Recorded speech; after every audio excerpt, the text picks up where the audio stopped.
పిల్లల కోసం ట్రై చేస్తున్నా పిల్లలు పుట్టట్లేదా, లేకపోతే ప్రెగ్నెన్సీ వచ్చి ప్రతిసారి మిస్క్యారేజ్ అవుతుందా? అయితే మీకోసమే ఈ వీడియో. పిల్లలు పుట్టడానికి పుణ్యస్థలి దక్కడానికి ధర్మపురి అన్నావు కదా, ఏది ఊళ్ళ పేర్లేవి. శృంగారకోట దగ్గర ఆ జంక్షన్ లోను ఎడం చేతి పక్క కొండ ఉంది పైకి, పుణ్యగిరి దాని పేరు, ఆ కొండ పేరు. ఓకే. ఈశ్వరుడు గుడి ఉంది కొండ మీద. ఓకే.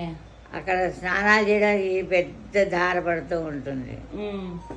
అక్కడ స్నానం చేసి ఆ ఈశ్వరుడికి కొబ్బరికాయ అభిషేకం చేయించుకుని వస్తే పిల్లలు లేని వాళ్ళకి పిల్లలు పుడతారు.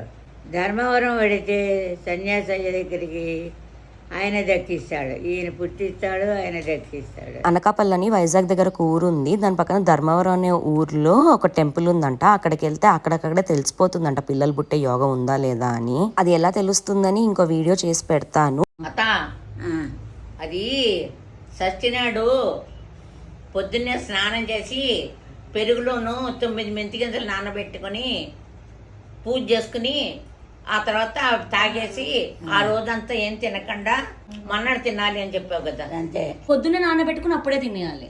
కాసేపు నాకు తిను. కాస్త పొద్దున్నే స్నానం చేయగానే నానబెట్టేసుకుంటే కాస్త అటు ఇటు తిరిగి దేవుడికి పూజ చేసుకుని అయ్యప్పటికి నాంతాయి కాస్త. ఇప్పుడు ఇది తిన్నాక ఆ ఊర్లో వెళ్ళాలా? ఆ ఊర్లో ఇది రకం అదో రకం. అలా 9 షష్ఠులు చెయ్యాలంట. చాలా మందికి 3వ షష్ఠికే ప్రెగ్నెన్సీ వచ్చేస్తుందంట. ఎవరికైనా ఇంట్రెస్ట్ ఉండి నమ్మకం ఉంటే ట్రై చేయండి. ఇలాంటివి ఇంకేమన్నా ఉంటే చెప్పు మా అమ్మ.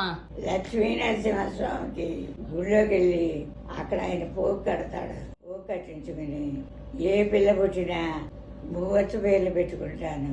ఏం పేర్లు? 3 వరుసలు లక్ష్మీ నరసింహస్వామి పేర్లే పెట్టుకుంటాను అని. నేను అలా దండం పెట్టుకున్నా. ఎక్కడి గుడి? నేను బెంగళూరులో పెట్టాను. Okay okay. బెంగళూరులో చిక్కుపేటలో నరసింహస్వామి గుడి ఉంది. ఇలా కడుపులు పోతున్నాయి అస్తమానం మా పిల్లకాయ. మా అత్తగారు చెబితే మా పక్కింటి మీనాక్షమ్మ చెప్పింది. ఆ గుళ్ళో వెళ్ళి పువ్వు కట్టిస్తే కడుపులు పోవు నిలబడతాయి. చెబితే మా అత్తగారు నన్ను ఆ గుళ్ళోకి తీసుకెళ్ళారు. ఆ పూజారి పువ్వు కట్టాడు. పువ్వు కట్టి మా అత్తగారు దండం పెట్టారు. ఏ పిల్లలు పుట్టినా 3 వరుస పేరు పెట్టుకుంటాం, చల్లగా చూడవులు కానుకో, పిల్లలు పుట్టలేరు. సో ఇది ఏ లక్ష్మీ నరసింహస్వామి గుడికైనా వెళ్ళి పోగు కట్టించుకోవాలి.